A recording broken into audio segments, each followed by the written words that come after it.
Hi friends, welcome to కొత్తగా చందమామ కథలు. ఈరోజు మనం రాజదర్శనం అనే కథ చెప్పుకుందాం.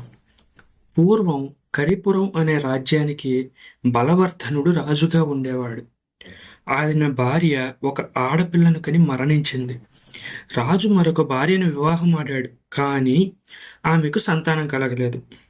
రాజు తన కుమార్తెకు హేమ అని పేరు పెట్టుకొని ఎంతో గారాబంగా పెంచాడు.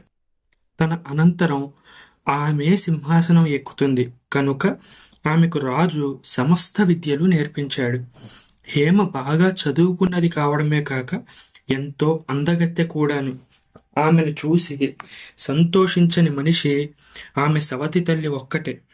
ఆవిడకు హేమను చూస్తే సహించరాని అసూయ.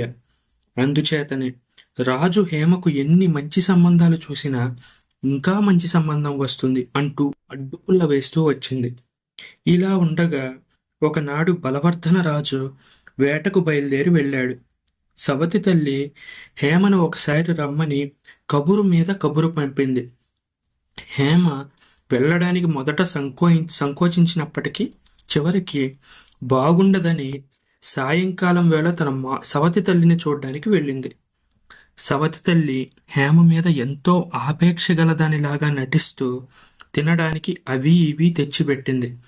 హేమ తనకు ఆకలిగా లేదని అబద్ధమాడి తినుబండారాలన్నిటినీ మూట కట్టుకొని తరువాత తింటాను అని చెప్పింది. ఆ తరువాత సవతి తల్లి హేమకు గంధం పూయించింది, పూలు పెట్టించింది. అగరువాసన చూడమని హేమ ముక్కు దగ్గర ఏదో పెట్టింది. దాన్ని వాసన చూస్తూనే హేమ ఒళ్ళు తెలియకుండా పడిపోయింది. రాజు భార్య మైకంలో ఉన్న హేమను ఒక కొయ్య పెట్టెలో పడుకోబెట్టి అర్ధరాత్రి వేళ తన నౌకర్లను పిలిపించి వారి చేత ఆ పెట్టెని కోటగోడ మీదుగా శ్మశానంలో పడేలా పారేయించింది. ఆ రాత్రే ఆ శ్మశానం ప్రాంతానికి విజయుడనే యువకుడు గుర్రం మీద దూరదేశం నుంచి వచ్చి చేరాడు. చీకటిలో అతనికి ఒక పాక కనిపించింది. అందులో తెల్లవారిన దాకా విశ్రమిద్దామని అతను పాక సమీపానికి వచ్చేసరికి దాని అవతల 2-3 చితులు కాలుతూ కనపడ్డాయి. అవి చూడగానే అది శ్మశానమని తేలిపోయింది. ఆ పాక కర్మ చేసే వారి కోసం వేసింది. విజయుడు గుర్రాన్ని వెలుపల కట్టేసి పాకలోకి వెళ్ళాడు. కానీ అతనికి నిద్ర పట్టలేదు. ఇంతలో దూరాన దభేలుమని ఏదో పడిన చప్పుడు వినిపించింది. వెంటనే విజయుడు చితిలో కాలే కాష్టం ఒకటి చేతపట్టుకొని చప్పుడు వినిపించిన చోటికి వెళ్ళాడు. కాష్టం వెలుగులో అతనికి కోట గోడ, దాని పక్కనే ఒక పెట్టె కనిపించాయి. అతను ఆ పెట్టె మూత తీసి చూసేసరికి అందులో ఒక అపూర్వమైన అందగత్తె స్పృహలేని స్థితిలో కనపడింది. విజయుడామెను తన చేతుల్లోకి ఎత్తుకున్నాడు. పాకలోకి చేర్చి ఆమెకు స్పృహ తెప్పించడానికి ఎన్నో ప్రయత్నాలు చేశాడు. కానీ గిట్టని వారెవరో ఆమెకు ద్రోహం చేసి ఉంటారని అతను గ్రహించాడు. తెల్లవారబోతుంది. జనసంచారం ప్రారంభమైతే మొదటికే మోసం వస్తుంది. అందుచేత విజయుడు హేమను గుర్రం మీద ఎక్కించుకున్నాడు. ఒక గ్రామం చేరి అక్కడ ఒక గృహస్థు ఇంటికి వెళ్ళాడు. అయ్యా, మేము చాలా దూరం నుంచి వస్తున్నాం. నా భార్యకి చాలా జబ్బుగా ఉంది. ఒక 2 రోజులు మీ ఇంట ఉండనిస్తారా? చికిత్స చేయించుకుంటాను అని అడిగాడు. ఆ గృహస్థు దానికి సరేనని చెప్పి ఒక మూలగది చూపించాడు. పగలంతా విజయుడు ఉపచారాలు చేయగా చేయగా సాయంకాలానికి హేమకు స్పృహ వచ్చింది. ఆమె విజయుణ్ణి చూసి ఆశ్చర్యపోయింది. అతను తనకు తెలిసినదంతా ఆమెకు చెప్పాడు. తాను అతని భార్య అయినట్లు విజయుడు గృహస్థుతో తప్పనిసరి చెప్పినప్పటికీ హేమ తన ప్రాణాలు కాపాడిన విజయుణ్ణి మనసులో భర్తగానే స్వీకరించింది. మరికొద్ది రోజుల్లోనే హేమ ఆరోగ్యం కుదుటపడింది. కానీ ఆమెకు విజయుడికి ఒక కొత్త ప్రమాదం వచ్చి పడింది. వేట నుంచి వచ్చిన బలవర్ధనుడు హేమ ఏమైందని అడిగితే ఆయన భార్య ఎవరి వెంటనో వెళ్ళిపోయింది అని చెప్పేసింది. రాజుకు ఆగ్రహం వచ్చింది. తన కుమార్తెను వెతకడానికి అన్ని వైపులా భటులను పంపాడు. ఈ విషయం నలుగురూ చెప్పుకుంటూ ఉండగా విజయుడు విని ఇంటికి వచ్చి హేమతో సంగతంతా చెప్పేశాడు. ఆ రాత్రి ప్రయాణమై ఇద్దరూ వెళ్ళిపోవాలని నిశ్చయించుకున్నారు. ఎందుకంటే హేమ నిజం చెప్పినా ఆమె రాజు నమ్మడు. అపాయం హేమకి మాత్రమే కాదు, ఆమెను రక్షించిన విజయుడికి కూడా చుట్టుకుంటుంది. విజయుడు, హేమ రహస్యంగా జరిపిన చర్చను ఇంటి యజమాని అయిన గృహస్థు మాత్రం విన్నాడు. హేమ రాజకుమార్తె అని, ఆమెను సవతి తల్లి చంపడానికి ప్రయత్నించిందని ఆయనకు కూడా తెలిసిపోయింది. అనుకున్న ప్రకారం ఆ రాత్రే విజయుడు, హేమ గుర్రం మీద ప్రయాణమై వెళ్ళిపోయారు. వారు ఆ విధంగా చాలా రోజులు ప్రయాణం చేసి జయపురం అనే నగరానికి చేరారు. అక్కడ ఒక సత్రంలో బస చేశారు. ఆ రాత్రి హేమకు నిద్ర పట్టలేదు.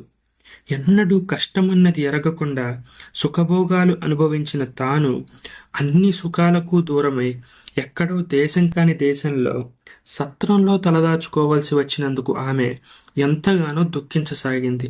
విజయుడు ఆమెను ఓదారుస్తూ, విచారించకు హేమ, ఒక్కసారి ఈ ఊరి రాజు దర్శనం నాకు లభించిందంటే నిన్ను 7 అంతస్తుల మేడలో బంగారపు టుయ్యాలలో ఊగించను అన్నాడు. ఈ మాటలు జయపురం రాజైన భీమవర్మ చెవిన పడ్డాయి. అది ఎలా జరిగిందంటే, భీమవర్మ నెలకొక రాత్రి మారువేషంలో నగరమంతా తిరిగి ప్రజలు ఏమనుకుంటున్నారో వినేవాడు. ఈ రాత్రి ఆయన మారువేషంలో సత్రం సమీపానికి వచ్చేసరికి విజయుడి మాటలు ఆయన చెవిన పడ్డాయి. ఈ యువకుడు తన దర్శనం లభించినంత మాత్రం చేతనే తన భార్యను 7 అంతస్తుల మేడలో ఎలా ఉంచుతాడో చూడాలన్న ఆసక్తి ఆయనకు కలిగింది. ఆయన మర్నాడు సభకు వస్తూనే తన మంత్రిని పిలిచాడు. సత్రంలో ఒక యువకుడు భార్యా సమేతుడై బస చేస్తున్నాడు. అతని భార్య పేరు హేమ. వెంటనే భటులను పంపి అతన్ని సభకు ఆహ్వానించండి అన్నాడు. రాజభటులు సత్రానికి వెళ్లి సగౌరవంగా విజయుణ్ణి సభకు తీసుకుని వచ్చారు. భీమవర్మ అతన్ని చూసి తన సింహాసనం పక్కనే ఆసనం చూపి కూర్చోమని సైగ చేశాడు. అంతకంటే అతను విజయుడితో మరో సంగతి మాట్లాడలేదు. మధ్యాహ్నానికి రాజు సభ చాలించాడు. రాజుతో పాటు అందరూ లేచారు. ఎక్కువ మంది రాజు వద్ద సెలవు తీసుకుని వెళ్ళిపోయారు. మిగిలిన వారు తమ తమ హోదాలను బట్టి 1వ అంతస్తు దాకా, 2వ అంతస్తు దాకా, 3వ అంతస్తు దాకా రాజుగారిని సాగనంపి సెలవు పుచ్చుకొని కిందకి దిగిపోయారు. మంత్రి, సామంతులు సైతం 4వ అంతస్తు వద్ద రాజుగారి నుంచి సెలవు తీసుకున్నారు. ఒక్క విజయుడు మాత్రం 6వ అంతస్తు దాకా రాజుగారి వెంట వెళ్ళాడు. అక్కడ సెలవు పుచ్చుకొని గబగబా మెట్లు దిగి వచ్చి మిగిలిన వారిని, మంత్రి ఎవరు అని అడిగాడు. చిత్తం, నేనేనండి అన్నాడు మంత్రి. మంత్రి ఇంత వినయంగా ప్రవర్తించడానికి 2 కారణాలున్నాయి. ఈ యువకుడు రాజదర్శనం కోసం విజ్ఞాపన చేసుకోలేదు, కానీ రాజు ఇతన్ని సభకు ఆహ్వానించాడు. అతను వచ్చాక రాజు సింహాసనం పక్కనే చోటు చూపించాడు. సభ చాలించినాక రాజు పైకి వెళ్ళిపోయేటప్పుడు అందరూ వెనక్కి తగ్గినా కూడా ఈ కుర్రవాడు రాజు వెంట వెళ్ళాడు. రాజుకు ఇతనికి మధ్య ఇతరులు వింటుండగా ఎటువంటి సంభాషణ జరగలేదు. ఏమైనా జరిగి ఉంటే ఏకాంతంగానే జరిగి ఉండాలి. వీటన్నిటిని బట్టి ఆయన రాజుకి ఎంత ఆప్తుడో అని మంత్రి భయపడ్డాడు. ఓహో, మంత్రి తమరేనా? అయితే నాకు వెంటనే 1000 మంది కూలీలను, పలుగులను ఇప్పించండి. 100 గజాల గొలుసులతో 300 మంది రక్షక భటులను ఇప్పించండి అన్నాడు విజయుడు. రాజుగారి ఆజ్ఞ అయింది కాబోలు అనుకుని మంత్రి తక్షణమే విజయుడు కోరిన ఏర్పాట్లన్నీ చేశాడు. విజయుడు కూలీలను, రక్షక భటులను, పలుగులను, గొలుసులను వెంటబెట్టుకొని వీధుల వెంబడి బయలుదేరాడు. కొత్త మేడలు, పెద్ద పెద్ద భవంతులు కనిపించిన చోటల్లా ఆగి అతను ఆ మేడలు గల వాళ్లతో, వీధులు పెద్దది చేస్తున్నాం, ఈ ఇల్లు ఎవరిది అని అడగసాగాడు. మొట్టమొదటి ఇంటి వద్ద ఇల్లు గల మనిషి, చిత్తం, ఈ ఇల్లు నాదేనండి అన్నాడు. మీరు వెంటనే ఇల్లు ఖాళీ చేయాలి, ఎందుకంటే ఈ ఇల్లు పడగొట్టాలి. చూస్తారేంట్రా, పలుగులు తీయండి అన్నాడు విజయుడు. ఇంటి యజమాని హడలిపోయాడు. అయ్యా, కొంచెం నిదానించండి, ఒక్క క్షణం లోపలికి దయచేయండి అంటూ విజయుణ్ణి లోపలికి తీసుకుపోయాడు. సంచులలో ధనం తెచ్చి విజయుడి ముందు పెట్టాడు. కటాక్షించాలి, కొత్త ఇల్లు, కనీసం ఇంకా మండిగం పనుపన్నా చెరగలేదు అన్నాడు. సరే అంటూ విజయుడు సంచులు తీసుకొని మరొక చోటికి వెళ్ళాడు. ఈ విధంగా అతను సాయంకాలం దాకా నగరమంతా తిరిగి అంతులేనంత సొమ్ము సంపాదించాడు. చీకటి పడ్డాక అతను తన వెంట వచ్చిన వారందరికీ బహుమతులు ఇచ్చాడు. ఇక మీరు వెళ్ళండి, పని పడితే మళ్ళీ మంత్రి ద్వారా నేనే కబురు చేస్తాను అని వారిని పంపేశాడు. ఆ మర్నాడే విజయుడు తాను సంపాదించిన ధనరాశులతో నగరం మధ్యలో ఒక 7 అంతస్తుల మేడ కొనేశాడు. అందులో దేదీప్యమానంగా దీపాలు, ఖరీదైన సామాను, బంగారపు తూగుటుయ్యాల ఏర్పాటు చేశాడు. అందులో హేమకు తగిన రాణివాసం కట్టించి ఆనాటి నుంచి సుఖంగా ఆమెతో కాపురం చేయసాగాడు. నెల తిరిగింది. మళ్ళీ ఒకనాటి రాత్రి భీమవర్మ మారువేషం వేసుకొని నగర పర్యటన ప్రారంభించాడు. ఆయన నగర మధ్యానికి వచ్చేసరికి రాజసౌధాన్ని తలదన్నే 7 అంతస్తుల భవంతి దేదీప్యమానంగా వెలిగిపోతూ కనిపించింది. అక్కడ అలా వెలిగిపోయే భవంతి ఉండడం ఆయన ఇంతకు ముందు ఎప్పుడూ చూడలేదు.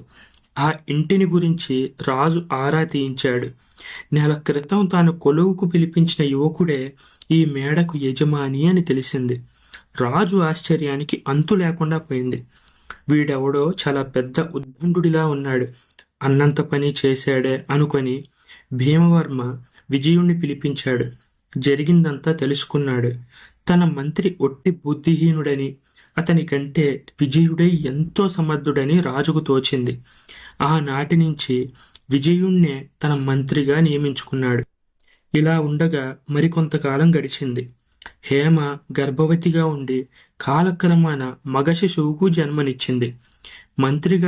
మంత్రిగారికి కుమారుడు కలిగాడని ఊరంతా ఉత్సవాలు చేశారు.